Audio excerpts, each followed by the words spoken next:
میرے آقا صلی اللہ علیہ وسلم فرماتے ہیں مومن کی مثال ایسی ہے جیسے ایک جسم ہے، سارے مومنوں کی مثال ایک جسم کی طرح ہے۔ ایک عضو کو بھی، ایک پارٹ کو بھی تکلیف ہو تو پورا جسم بے قرار ہوتا ہے۔ اگر انگوٹھے کا ناخن اکھڑ گیا تو سر میں بھی درد ہوتا ہے، جسم میں بھی بخار آ سکتا ہے۔ ارے میاں ایک بال بھی اکھڑ جائے تو پھوڑی ہو جاتی ہے، پورا ہاتھ درد کرنے لگتا ہے۔ تو جسم کی مثال فرمایا میرے آقا نے مومنوں کو، ایک عضو کو تکلیف ہو تو پورا جسم بے قرار ہوتا ہے، سر درد ہو تو کھانا اچھا نہیں لگتا، اور چکر آنے لگے تو کام کرنا اچھا نہیں لگتا۔ اسی طرح ایک مومن کو بھی تکلیف ہو تو پورے مومنین کو بے قرار ہونا چاہیے، پورے مومنین کو تڑپ جانا چاہیے۔ آج دوسری قوموں کے اندر تو اتحاد دیکھنے کو مل رہا ہے، ہم نے دیکھا ہے ماضی قریب میں، بلکہ ابھی بھی حالات ایسے ہیں، کسی ایک رحمۃ اللہ وبرکاتہ الحمدللہ الحمدللہ الحنان المنان الذي خلق الانسان وعلمه البيان والصلاة والسلام على رسوله سيد الانس والجان وعلى آله واصحابه ذوي الخير والاحسان، اما بعد فاعوذ بالله من الشيطان الرجيم، بسم الله الرحمن الرحيم، انما المؤمنون اخوة فاصلحوا بين اخويكم واتقوا الله لعلكم ترحمون، صدق الله مولانا العظيم وبلغنا رسوله النبي الامين المتين المختار الكريم، ونحن على ذلك من الشاهدين والشاكرين والحمد لله رب العالمين۔ بارگاہ رسالت معاذ صلی اللہ تعالی علیہ وسلم میں درود پاک کا ہدیہ پیش کریں۔ اللهم صل على سيدنا ومولانا محمد معدن الجود والكرم وآلہ واصحابہ الکرام وابنہ الکریم وبارک وسلم صلاۃ دائمۃ سرمدا ابدا۔ رسول پاک صلی اللہ تعالی علیہ وسلم نے ارشاد فرمایا الدین النصیحہ، دین خیر خواہی کرنے کا نام ہے۔ دین کسے کہتے ہیں؟ خیر خواہی کرنا، بھلائی چاہنا، کس کی؟ للہ ولرسولہ وللمؤمنین، اللہ کے لیے، رسول کے لیے اور مومنوں کے لیے خیر خواہی چاہنا، یہی دین ہے۔ اور قرآن کی آیت میں نے جو پڑھی اس میں مولا کریم ارشاد فرماتا ہے محبوب آپ فرما دیں تمام مومنین بھائی ہیں، تمام مومنین آپس میں بھائی ہیں، تو اپنے بھائیوں کے درمیان صلح کرائیں۔ ایمان ایک ایسی چیز ہے جو پوری دنیا کے مومنین کو ایک رشتے سے جوڑ دیتی ہے۔ یہ ایمان ہی ہے جو مجھے آپ سے قریب کرتی ہے، آپ کو مجھ سے قریب کیا جاتا ہے ایمان کی بدولت، اور جس کے سینے میں ایمان ہے وہ دوسرے ایمان والوں کا درد بھی رکھتا ہے۔ یہی تو تبدیلی ہے۔ ایمان لانے سے پہلے جو لوگ آپس میں گتھم گتھا ہوا کرتے تھے، لڑتے تھے، تاریخ اگر میں آپ کو بتاؤں، مدینہ طیبہ جب حضور پاک صلی اللہ تعالیٰ علیہ وسلم تشریف لائے تھے، وہاں دو خاندان تھے، ایک اوس اور خزرج، دوسرا دو خاندان، یہ دونوں کے درمیان جنگ چلتی تھی، لڑائیاں چلتی تھیں۔ کس بات پر جنگ شروع ہوئی تھی یہ بھی عجیب بات ہے، سننے میں عجیب لگتا ہے۔ ایک خاندان والے نے دوسرے خاندان والے کی کھٹوری توڑ دی تھی اور اس پر جنگ شروع ہو گئی۔ لڑائیاں اتنی لمبی ہو گئی کہ یہ لڑائی 120 سال تک چلی، 120 سال تک جنگ چلتی رہی اوس اور خزرج کے درمیان۔ ہر مرنے والا اپنے بیٹے کو نصیحت کر کے مرتا تھا، بیٹا جنگ بند نہیں ہونا چاہیے ورنہ ہماری ناک کٹ جائے گی، ان کے اگر 4 مارے ہیں تو ان کے 8 مارے جائیں گے۔ اس طرح سے یہ لڑائیاں اتنی لمبے سالوں تک چلتی رہیں، ایک دوسرے کے سخت ترین دشمن تھے، صرف سال میں 4 مہینے جنگ بند رکھتے تھے اور باقی پورے 8 مہینے جنگ کرتے رہتے تھے۔ انہی میں کئی لوگوں کی زندگیاں ختم ہو گئی تھیں، لیکن مصطفیٰ کریم صلی اللہ تعالیٰ علیہ وسلم جب تشریف لائے تو آپ دیکھیں پورا کیسا بڑا انقلاب مدینے میں آیا۔ اللہ کے نبی صلی اللہ تعالیٰ علیہ وسلم نے سب سے پہلا کام جو مدینہ طیبہ میں فرمایا مسجد نبوی کی تعمیر کے بعد، وہ تھا عقد مواخات۔ عقد مواخات کسے کہتے ہیں؟ بھائی چارگی کا عقد بنایا۔ آپ نے عقد نکاح تو سنا ہوگا نا، نکاح کا عقد کہتے ہیں باندھنے کو۔ دنیا میں ایک مثال ایسی بھی ہے کہ حضور نے بھائی بھائی کا رشتہ کرایا۔ جو صحابہ ہجرت کر کے مکہ سے آئے تھے مدینے میں، جو حضور پاک صلی اللہ تعالیٰ علیہ وسلم کے پاس آئے تھے دور دراز سے اپنے گھر بار چھوڑ کر، اور جو مدینے میں موجود تھے صحابہ، انصار صحابہ، حضور پاک صلی اللہ علیہ وسلم کیا فرماتے؟ ایک مہاجر صحابی کو بلاتے، ایک انصاری صحابی کو بلاتے، اور دونوں کے ہاتھ پکڑا کر کہتے آج سے تم دونوں بھائی بھائی۔ یہ عقد مواخات، سارے مہاجرین کو انصار کا بھائی بنایا گیا۔ آپس میں ان کے کوئی رشتے نہیں تھے، کوئی خاندان ملتے نہیں تھے، لیکن جب نبی پاک نے فرما دیا تو ان صحابہ نے ایسی لاج رکھی اس بات کی کہ وہ انصار صحابہ جن کو حضور نے مہاجرین کا بھائی بنایا، وہ اپنے مہاجر بھائی کو گھر لے کر کے جاتے۔ ان میں ایک صحابی ہیں حضرت سعد رضی اللہ تعالیٰ جن کے بھائی عبد الرحمن بن عوف بنے، جب وہ اپنے گھر لے گئے تو حضرت سعد کہتے ہیں میرے بھائی عبد الرحمن دیکھو میری اتنی جائیداد ہے، میرے اتنے باغیچے ہیں، میرے بازار میں اتنی دکانیں ہیں، آج سے تم میرے بھائی بن گئے، حضور کے فرمان کے مطابق تو ہر چیز میں اب ہمارا اور تمہارا آدھا آدھا حصہ ہوگا، میری جائیداد میں آدھا تمہارا آدھا میرا، دکانوں میں آدھی میری آدھی تیری، باغیچے میں آدھا میرا اور آدھا تیرا۔ یہاں تک کہ انہوں نے کہا میری 2 بیویاں ہیں، میں ایک کو طلاق دیتا ہوں، عدت کے بعد تم نکاح کر لو، اس لیے کہ اس نئے شہر میں پتہ نہیں تم سے کون سا رشتہ ہوگا۔ صحابہ کرام رضوان اللہ تعالیٰ علیہ مجمعین نے عقد مواخات، بھائی چارگی کو اتنا بڑھاوا دیا کہ پھر ان کا حال یہ تھا مدینہ طیبہ میں۔ مشہور حدیث پاک آپ نے سنا ہوگا، ایک صحابی کے گھر بھنا ہوا گوشت آ گیا، انہوں نے اپنے پڑوس کا خیال کر کے دوسرے کو دے دیا، انہوں نے اپنے پڑوس کو دیا، وہ بکری کا بھنا ہوا گوشت رات بھر گھومتا پھر اسی پہلے صحابی کے گھر آ گیا۔ ہر ایک نے دوسرے کا خیال کیا۔ یہ جو مواقعات ہے، بھائی چارگی ہے، یہ کس نے پیدا کیا تھا؟ یہ رسول پاک صلی اللہ تعالیٰ علیہ وسلم نے پیدا کیا۔ میرے عزیزو، یہ ایمان کی دولت ہی ایسی تھی کہ دور دراز رہنے والا بھی مومن سگے بھائی کی طرح بن جایا کرتا تھا۔ آپ دیکھیں مدینہ طیبہ میں کہاں سے صحابہ آئے، کہاں سے آئے؟ ملک شام سے آئے، یمن سے آئے، حبشہ سے آئے، روم سے آئے، مصر سے آئے، لیکن جب مدینے میں آ کر رہنے لگے تو ایک ماں کے سگے بیٹوں کی طرح رہنے لگے۔ ایک دوسرے کے اوپر وہ جان نچھاور کرتے تھے، ایک دوسرے کے لیے اپنی جانیں بھی قربان کرتے تھے۔ عزیزان گرامی وقار، ان کی صفت میں، ان کی تعریف میں اللہ تعالیٰ نے قرآن پاک سورہ صف میں ارشاد فرمایا، ان اللہ یحب الذین یقاتلون فی سبیلہ صفا کانہم بنیان مرصوص۔ بے شک اللہ تعالیٰ ان مجاہدین کو بہت پسند کرتا ہے کہ جب یہ صفیں بناتے ہیں نا، جب یہ صف بناتے ہیں تو ایسے کھڑے ہوتے ہیں جیسے سیسا پلائی ہوئی دیوار کھڑی ہے، ایک دوسرے سے اتنی مضبوطی کے ساتھ۔ آپ کو اگر ایک واقعہ میں بتا دوں، حضرت عمر فاروق رضی اللہ تعالیٰ عنہ کے زمانے میں جب آپ کو مسجد نبوی شریف میں نماز کے حالت میں آپ جب نماز پڑھا رہے تھے، فجر کی نماز، اس وقت فیروز نام کا ایک بدبخت خارجی مجوسی نے آپ کو خنجر مارا اور مصلی پر ہی شہید کیا تھا حضرت عمر فاروق کو۔ ایک رکعت ہو چکی تھی، صحابہ نماز پڑھ رہے تھے، اب مارنے والا چاہتا تو مسجد سے باہر نکل جاتا، صحابہ اکرام کی صفیں اتنی مضبوط تھی کہ پوری نماز تک وہ باہر نکل نہیں سکا۔ یہاں تو لوگ کندھے سے کندھا ملانے میں بھی کچھ لوگ شرم محسوس کرتے ہیں۔ میرے عزیزوں، ایمان کی علامت ہے کہ کندھے سے کندھا ملا کر کے تمہیں جو کھڑا کیا جا رہا ہے، تاکہ تمہارے اندر سے انانیت، تکبر، گھمنڈ، یہ ساری چیزیں ختم ہو جائیں۔ ہوں گے تم وقت کے بادشاہ، امیر زادے، لیکن بارگاہ الہی میں آؤ تو ایک فقیر بھی برابر ہے، امیر بھی برابر ہے۔ ایک ہی صف میں کھڑے ہو گئے محمود و ایاز، نہ کوئی بندہ رہا نہ کوئی بندہ نواز۔ عزیزان گرامی، یہ اسلام کی خصوصیات ہے۔ یہ ایمان کی دولت جب تمہارے پاس آتی ہے تو ہر ایک دوسرے کا درد بھی تمہارے اندر آ جانا چاہیے، دوسرے کی بھلائی کا خیال بھی تمہارے اندر آ جانا چاہیے۔ تو صحابہ کرام کی صفت میں اللہ نے تعریف میں قرآن میں بیان کیا کہ یہ صف بھی لگاتے ہیں تو اتنی مضبوطی کے ساتھ کھڑے ہو جاتے ہیں، اور یہی تو حالت تھی کہ دوسرا کوئی ان پر حملہ آور نہیں ہونے چاہتا تھا، کیونکہ پتا تھا ایک بھی ان کی جماعت سے مارا جائے گا تو یہ پورے کے پورے صحابہ کھڑے ہو جاتے تھے، پورے صحابہ کھڑے ہو جاتے تھے۔ کئی غزوے ایسے ہیں جن میں یہودیوں نے کسی ایک مسلمان کے ساتھ چھیڑخانی کی۔ مثال کے طور پر جنگ تبوک جو ہوئی ہے، اگر اس کا پس منظر معلوم کریں آپ، حضور پاک صلی اللہ علیہ وسلم نے اپنا ایک قاصد بھیجا تھا جارڈن کی سرزمین کی طرف۔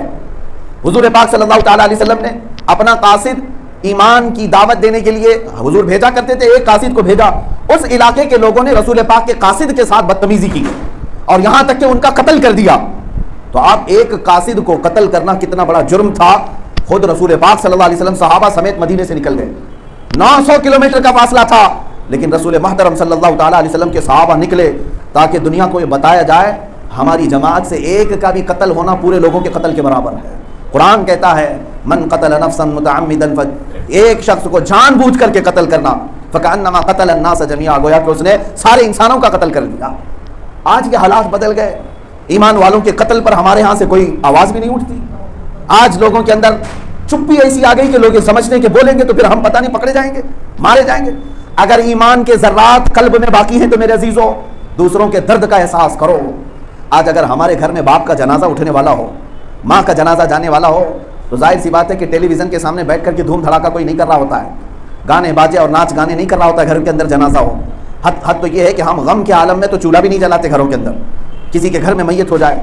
لیکن آج مومنین پر جو اس قدر برے حالات آئے، جن کی مسجدوں کو جلا دیا جا رہا ہو، ان کو پکڑ کر کے قتل کر کے ان کا خون بہایا جا رہا ہو، اس وقت بھی اگر ہمارے نوجوان پٹاخے اڑانے میں مصروف ہیں اور رات بھر پب جی کھیلنے میں مصروف ہیں، تو پھر یہ بات پتہ چلتی ہے کہ پھر تمہیں دوسروں کے درد کا احساس ختم ہو گیا، تم مومنین کا درد نہیں لگتے۔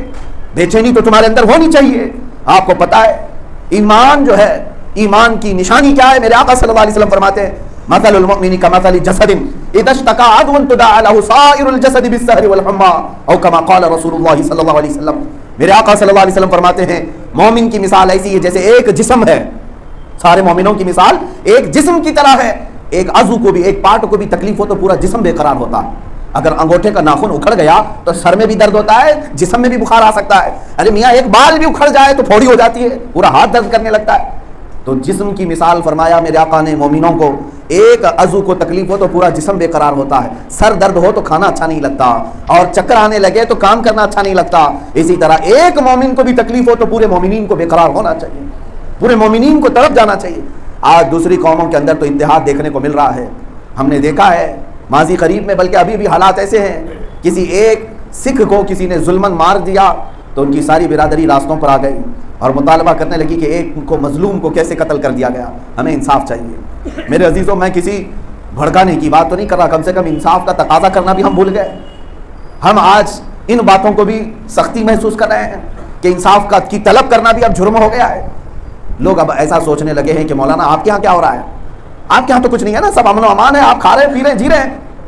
ممبئی تو شانت ہے، آپ کا علاقہ شانت ہے، آپ یہاں وہاں کی باتیں کیوں کر رہے ہیں؟ میرے عزیزو، تم نے ابھی ایمان کو محسوس نہیں کیا. ایمان کہتے کسے ہیں؟ ہمارا عقیدہ تو یہ ہے، ہم یہاں سے تڑپتے ہیں نا تو مدینے کے تاجدار بے قرار ہوتے ہیں. حضور پاک صلی اللہ تعالیٰ علیہ وسلم کو ہمارے درد کا احساس ہوتا ہے، کیونکہ جب ہمارا ایمان ہے اس بات پر کہ ساری دنیا کے مومنین کو اللہ نے بھائی قرار دیا ہے، تم کسی بھی خطے کے مسلمانوں کو مار رہے ہو تو درد ہوگا، تکلیف ہوگی. آپ کو بتاؤں، میں سن 90 ہجری کی بات ہے، ہندوستان کی سرزمین پر ایک ظالم راجا نے چند ان عورتوں کو قید کر لیا جو حج پہ جا رہی تھی. آج سے 1300 سال پہلے کی بات کر رہا ہوں. اور ان کو قید کر لیا، گنڈے ان کی عزت لوٹنے لگ گئے. تو ان عورتوں نے پکارا کوئی ہمارا بھائی ہے جو ہماری مدد کرے گا. تو کچھ عرب کے تجارت کرنے والے لوگ وہاں پر آئے ہوئے تھے. سندھ کی بات کر رہا ہوں، جو آج دوسرے ملک میں یہ علاقہ جا چکا ہے. سندھ میں یہ معاملہ پیش آیا تھا.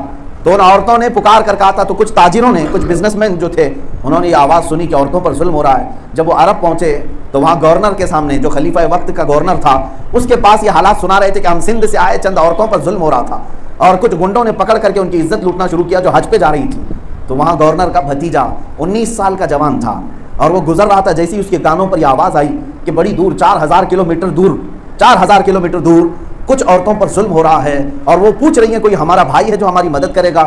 تو عرب کی سرزمین سے ہی اس 19 سالہ جوان نے پکار کر کہا لبیک یا اختی، اے میری بہن میں آتا ہوں تیری مدد کے لیے. یہ کون تھا 19 سال کا جوان؟ تاریخ اٹھا کر کے دیکھو، محمد بن قاسم انہی کا نام ہے. وہ وہاں سے 10,000 کا لشکر لے کر تنہا آیا. پہلی مرتبہ ہند کی سرزمین پر آنے والا کسی اور کام کے لیے نہیں آیا، انصاف دلانے کے لیے آیا تھا. آنے کے بعد اس ظالم راجے سے کہا ان عورتوں کو چھوڑ دو، ان گنڈوں کو ان کی عزت لوٹنے سے بچا لو. لیکن راجا کو غرور تھا، گھمنڈ تھا. اس نے کہا 19 سال کا بچہ مجھے للکار رہا ہے، میری سلطنت، میری حکومت، میرا تخت بڑا پرانا ہے. پھر 19 سال کے نوجوان نے جنگ کر کے بتا دیا. تین دن کے اندر سارے چیتڑے اڑ گئے، ساری فوج تتر بتر ہو گئی. راجا قید میں آ گیا اور جتنے گنڈے تھے پکڑے گئے، مارے گئے. ان عورتوں کو آزاد کرایا گیا. پھر 19 سالہ جوان نے پرچم لہرایا. اس تاریخ کو میاں میں نہیں، ایک الہ آباد یونیورسٹی کے پنڈت ہیں، انہوں نے لکھا ہے اور کہا میں نے ہسٹری میں ایسا کوئی جرنیل سپاہیوں کا نہیں دیکھا جو کسی ملک میں آیا ہو اور سب سے پہلے اعلان کرتا ہو کہ یہاں رہنے والے جو دین پسند کرتے ہیں اس دین پر قائم رہیں. میں تو امن لے کر کے آیا تھا اور ظلم کے خلاف اٹھانے کے لیے، آواز اٹھانے کے لیے آیا تھا.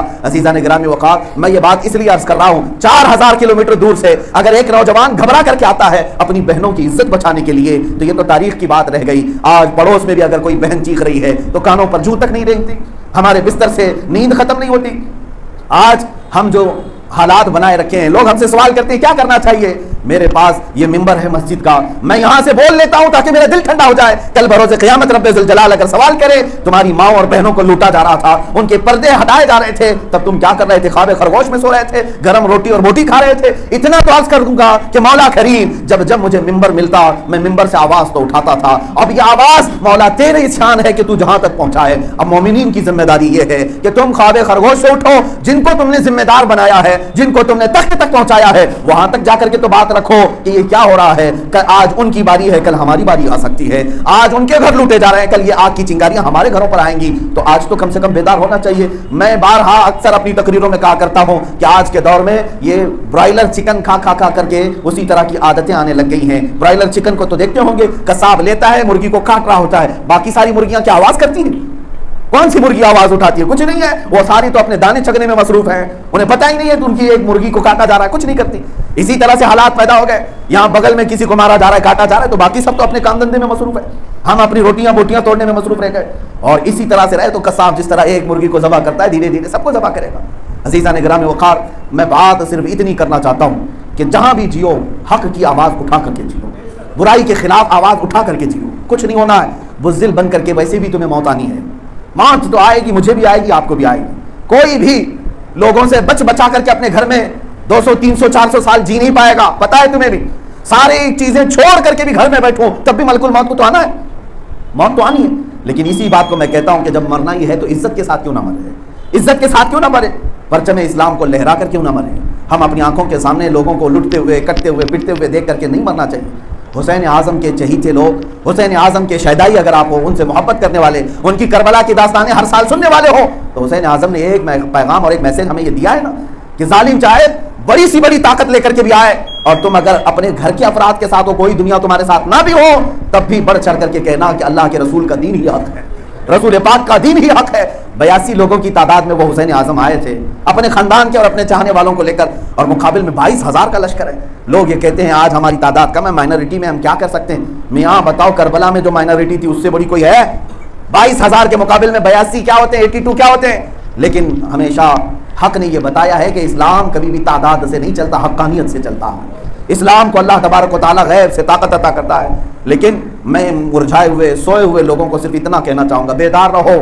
یہ نہیں ہے تمہاری زندگی کہ دن بھر ٹیلی ویژن میں گزارا، کرکٹ ٹیموں پہ اپنے پیسے خرچہ کیے، ادھر ادھر سٹے بازیاں کی، اور نوجوان رات بھر ادھر ادھر چوک پر اپنی زندگیاں گزارتے ہوئے ختم کر دیے، اور موبائل کی گیمنگ پہ پورے پیسے برباد کر دیے۔ ڈانس، بار، کلب، یہ سب تمہاری زندگی کے شیوا نہیں دیتا، تمہیں زیب نہیں دیتا یہ سب، بلکہ ان قریب تمہاری روح نکلے گی، تم سے سوال ہوگا، سب سے پہلے سوال ہوگا تو کلمہ رسول اللہ کا پڑھتا تھا، تو دین کیا ہے؟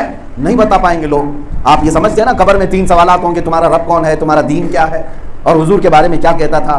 بہت سارے لوگ پہلے سوال میں اٹک جائیں گے، سب کو پتہ ہے یہاں پر، لیکن مرنے کے بعد ساری میموری ختم ہو چکی ہوگی، سب ذہن سے جا چکا ہوگا۔ یہاں تو سب کو پتہ ہے کتنے آسان سوال ہیں، قبر میں کیوں پوچھے جا رہے ہیں۔ یہاں ایک بچے سے بھی پوچھیں گے تو بچہ بھی کہے گا میرا رب اللہ ہے، میرا دین اسلام ہے، اور حضور صلی اللہ علیہ وسلم میرے آقا ہے۔ لیکن قبر میں یہی سوالات سب سے زیادہ سخت ہو جائیں گے۔ کچھ لوگ تو پہلے ہی سوال میں اٹک جائیں گے، تیرا رب کون ہے؟ فرشتے پوچھ رہے ہوں گے تیرا رب کون ہے، لیکن وہ بندہ کہہ نہیں پا رہا ہوگا، کیوں؟ دنیا میں اس رب کو راضی نہیں کرتا تھا تو اس زبان پر رب کا نام بھی نہیں آ رہا ہوگا، اللہ کا نام نہیں آ رہا ہوگا اس کی زبان پر، کہ دنیا میں بھاگا پھرتا تھا مولا سے۔ اور کچھ لوگ تو اپنے رب کو بتا دیں گے میرا رب اللہ ہے، دوسرے سوال پر اٹک جائیں گے تیرا دین کیا ہے، وہ کہہ نہیں پائے گا میرا دین کیا ہے، اسے خبر نہیں ہو پا رہی ہوگی کیا جواب دیا جائے، کیونکہ جواب کیسے دے گا؟ دین تو اپنے گھر میں بھی آنے نہیں دیتا تھا، دین کو اپنی زندگی میں آنے نہیں دیتا تھا، دین سے دور سے بھاگ جاتا تھا، دیندار لوگوں سے بھی چڑھتا تھا، نفرت کرتا تھا، یہ ملا لوگ ہیں، مولوی لوگ ہیں، تو پھر دین کا نام کیسے زبان پر آئے گا؟ یہ 2 سوالات میں ہی کسی کی قبر میں 100 سال گزر جائیں گے، جواب نہیں دے پا رہے ہوں گے۔ عزیزان گرامی وقار، اسی لیے نہ رب سے بھاگو نہ دین سے بھاگو، کہیں پر کوئی اور ٹھکانہ نہیں ہے، آنکھیں بند ہونے کے بعد اسی مولا کی بارگاہ میں جانا ہے۔ دین سے کب تک بھاگو گے، کب تک جاؤ گے؟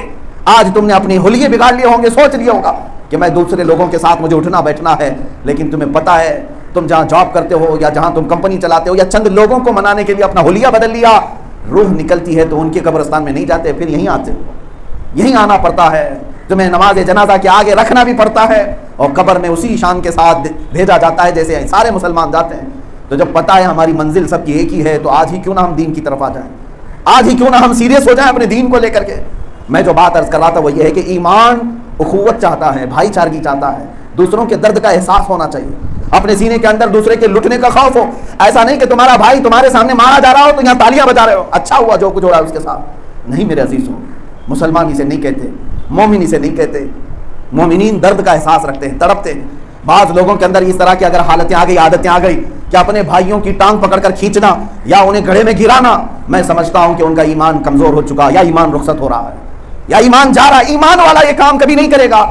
بازاروں کی بھی حالت یہی ہو گئی ہے، ہم نے دوسروں کے بازار بھی دیکھے ہیں، وہاں ایک دکان پر ہم گئے، سامان نہیں ملا، وہ بھیجتا نہیں ہے میرے پاس یہ چیز نہیں ملے گی، بلکہ وہ پکڑ کر کے اپنے بھائی کی دکان تک پہنچاتا ہے، آپ کو جو سامان چاہیے وہ یہاں مل جائے گا، یہاں جائیے آپ۔ اور یہاں مومنین کے بازار میں ایسا ہے کہ اگر کوئی دوسرے کی دکان پر آ رہا ہو تو اس کے مال کی خرابی بیان کرے، وہ تو 2 نمبر کی چیزیں رکھتا ہے، وہاں کیا جاؤ گے؟ اس کے بزنس کو توڑنا، حسد کرنا، جلن کرنا، اس سے نہ تمہارے بازار میں برکت ہوگی نہ تمہاری تجارت میں برکت ہوگی۔ میرے عزیزوں، ایسے بھی حالات ہونے چاہیے کہ صحابہ اکرام رضوان اللہ تعالیٰ علیہم اجمعین کی باتیں تو ایسی ہیں۔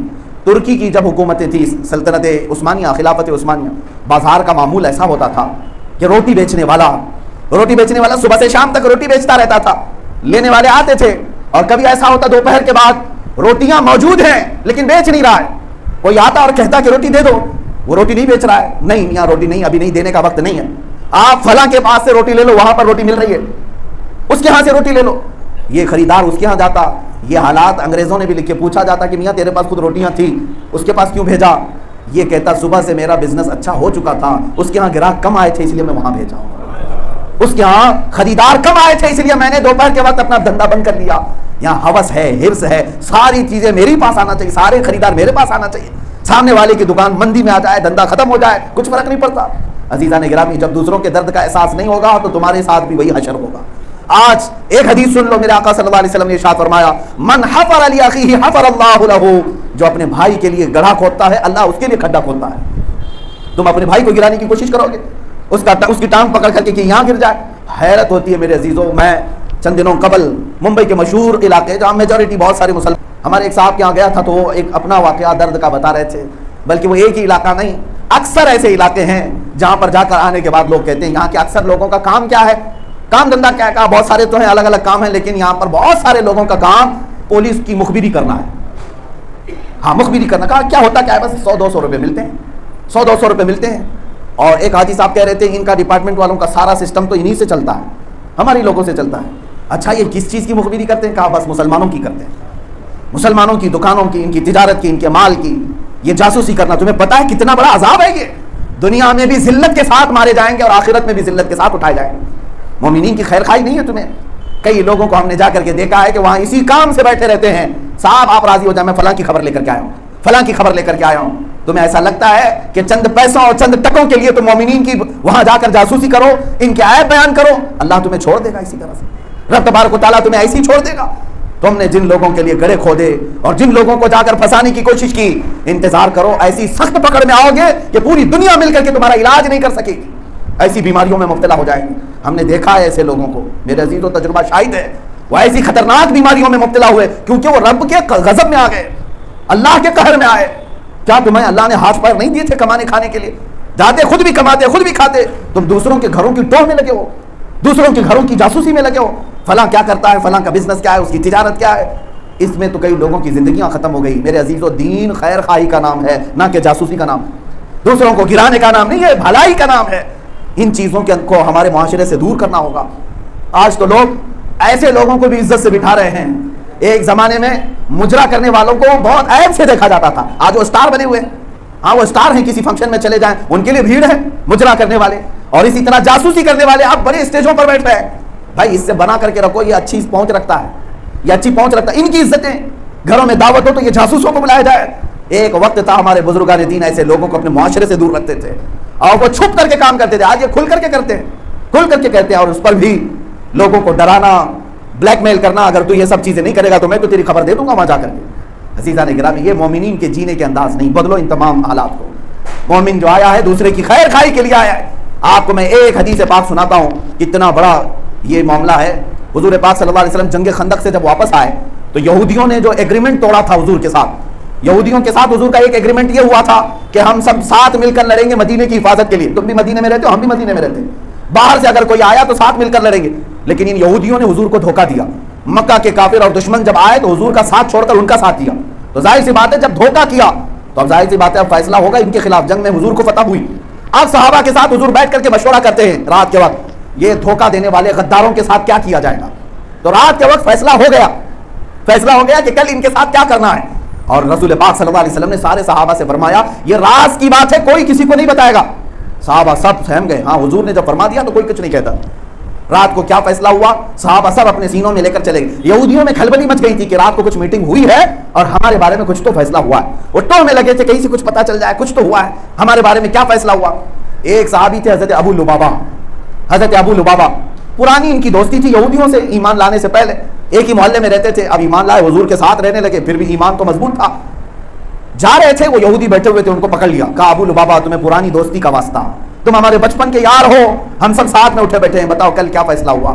حضرت ابو لبابہ نے کہا نہیں یہ چیز میں نہیں بتا سکتا, یہ رسول پاک کا راز ہے, مومنین کا راز ہے, میں نہیں بتا سکتا. دوستی ہوگی تمہاری میری, لیکن یہ چیز نہیں بتا سکتا. سنیے, ان یہودیوں نے اتنا اصرار کیا, بہت دیر تک ان کے ساتھ پتہ نہیں کیا کیا باتیں کی. تب حضرت ابو لبابہ نے صرف اتنا گردن کے پاس ہاتھ لے جا کر اشارہ کیا, یوں اشارہ کیا کہ تمہارے بارے میں فیصلہ ہو گیا ہے. سمجھ گئے یہودی کہ قتل کا فیصلہ ہوا ہوگا, اور رسول پاک نے رات میں یہ فیصلہ کیا تھا بوڑھوں کو شہر بدر کر دیں گے, جوانوں کو قتل کیا جائے گا جنہوں نے دھوکہ کیا ہے, غداری کی ہے مدینے کے ساتھ. حضرت ابو لبابہ نے صرف اشارہ کیا تھا, راتوں رات پورے یہودی بھاگ گئے مدینہ چھوڑ کر, جوان بھی چلے گئے, بوڑھے بھی نکل گئے. اب صبح کے وقت فجر کے بعد حضور پاک صلی اللہ علیہ وسلم کو خبر ہوئی کہ سارے یہودی جا چکے, اور ہماری میٹنگ میں جو بات ہوئی ان کو خبر ہوئی ہوگی, تب تو گئے. سارے صحابہ کو جمع کیا حضور نے. میرے آقا نے پوچھا, رات کو جو فیصلہ ہوا تھا, میٹنگ ہوئی تھی, وہ کس نے میرا راز افشا کیا؟ مومنین کے درمیان کی بات یہود و نصارہ تک کیسے پہنچی؟ سب خاموش تھے. حضرت ابو لبابہ کہتے ہیں یہ خطا تو میری ہی تھی. کھڑے ہو گئے, اس سے کیا چھپانا جو دلوں کے حالات بھی جانتا. کھڑے ہوئے کہا یا رسول اللہ, میرے ساتھ ایسا معاملہ پیش آیا, گزر رہا تھا, انہوں نے مجھے زبردستی روک لیا, اور میں نے صرف گردن کے پاس ہاتھ لے جا کر اشارہ کیا, باقی کہا کچھ نہیں. یہاں تو جا کر پوری کہانیاں سناتے ہیں لوگ, اور اس صحابی نے صرف اشارہ کیا تھا. سنو, اللہ کے نبی صلی اللہ علیہ وسلم اتنے جلال میں آئے, سارے صحابہ سے کہا آج کے بعد سے ابو لبابہ سے نہ کوئی سلام کرے گا نہ مصافحہ کرے گا. آج کے بعد سے ابو لبابہ سے نہ کوئی سلام کرے گا, نہ کلام کرے گا, نہ مصافحہ کرے گا.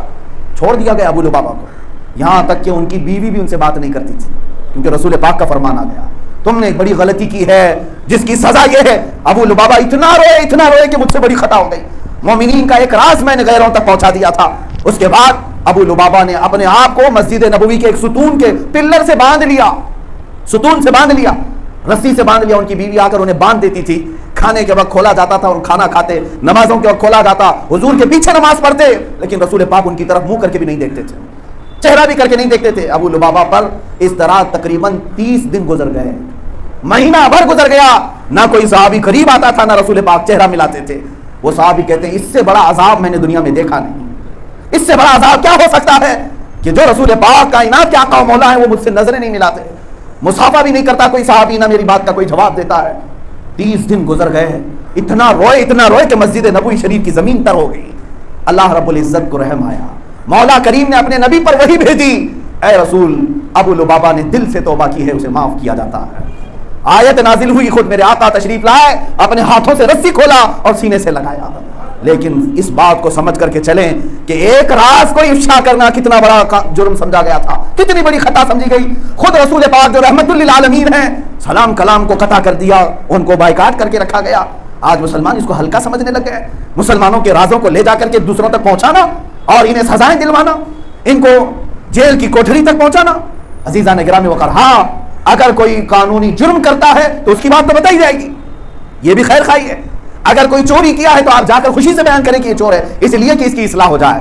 اگر کوئی کسی لڑکی کو اٹھا کر لے جا رہا تھا, یہاں خیر خواہی نہیں ہے, جا کر کے ہم بتائیں گے کہ اس نے فلاں کے ساتھ ظلم کیا ہے, اسے انصاف ملنا چاہیے, مظلوم کو انصاف ہو, ظالم اگر میرا بھائی بھی ہے تو اسے عدالت میں لے جانا چاہیے.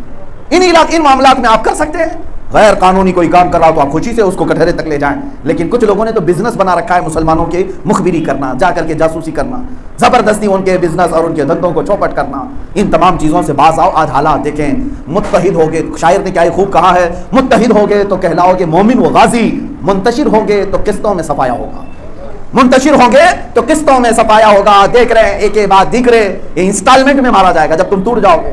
ایک بزرگ اپنے بیٹے کو بلاتے ہیں, ایک لکڑی کا گٹھا جو بندھا ہوا تھا وہ دے کر کہتے بیٹا اس کو کھولنا مت, یہ پورا گٹھا توڑ دے. وہ بہت دیر تک کوشش کرتا رہا, گھٹنا پھوٹ گیا, گھٹنے پہ زخم آ گیا, لیکن لکڑیوں کا گٹھا کیسے ٹوٹے گا, 50-60 لکڑیاں بندھی ہوئی ہیں. پھر اس بزرگ نے اس گٹھے کو کھول دیا اور پھر کہا کہ ایک ایک کر کے توڑ. آدھے گھنٹے سے پہلے اس لڑکے نے پوری لکڑیاں توڑ دی. بزرگ نے کہا بیٹا یہ امت مصطفیٰ کی مثال ہے, جب تک یہ متحد ہوں گے پوری دنیا مل کر کے ان کو توڑ نہیں سکے گی. جہاں یہ منتشر ہوں گے تو تنہا تنہا سب کا صفایا ہوگا. ایمان اسی بات کا تقاضا کرتا ہے کہ اتحاد ہو آپ کے اندر, بھائی چارگی ہو, ایک دوسرے کے درد کا احساس ہو. آج میں اسی اعلان کے ساتھ اپنی گفتگو کو خاتمے کی طرف لے آتا ہوں. میں آج پرزور مذمت بھی کرتا ہوں تریپورہ کے مسلمانوں کے ساتھ جو ظلم ہوا ہے. ہم ظالموں کو ان کے کٹہرے تک پہنچانے کی آواز اٹھاتے ہیں اور مطالبہ کرتے ہیں وقت کی حکومتوں کے ساتھ کہ ایسے کتوں کے گلے میں پٹے ڈالے جائیں اور انہیں پکڑ کر کے شر پھیلانے سے روکا جائے. میں کہتا ہوں چاہے وہ ہندو بھی کیوں نہ ہو, ان کے بھی محلے میں اگر ظلم ہوگا تو ہم آواز اٹھائیں گے. اسی کے ساتھ بھی اگر ریپ ہوگا تو پورے مسلمان کھڑے ہوں گے. آواز اٹھائیں گے، اس لیے کہ ظلم کے خلاف بات کرنا ہماری عادت ہے، اور ظالم چاہے کوئی بھی ہو، ظالم اگر آتنکی ہے، ظالم اگر کوئی مسلمانوں میں سے ہو، اس کے بھی خلاف ہم آواز اٹھائیں گے۔ کرسی پر بیٹھنے کا مطلب یہ نہیں ہے کہ اپنوں کے گناہ معاف کر دیے جائیں گے، دوسروں کو پکڑا جائے گا، بلکہ اگر ہمارا نام استعمال کر کے کوئی کرسی پہ بیٹھا تو ہم اسے بھی کٹہری تک پہنچانے کی بات کریں گے۔ ہمارے درمیان بہت سارے خلفاء آئے جو ظالم رہے، ہم اس وقت بھی ان کو ظالم کہتے تھے، آج بھی ان کو ظالم کہتے ہیں۔ یزید تو نام مسلمان کا ہی تھا، لیکن آج ہم میں سے کوئی بھی اس کی تعریف نہیں کرتا۔ ظالم تھا، ظالم ہے، اور ظالم ہی کہا جائے گا۔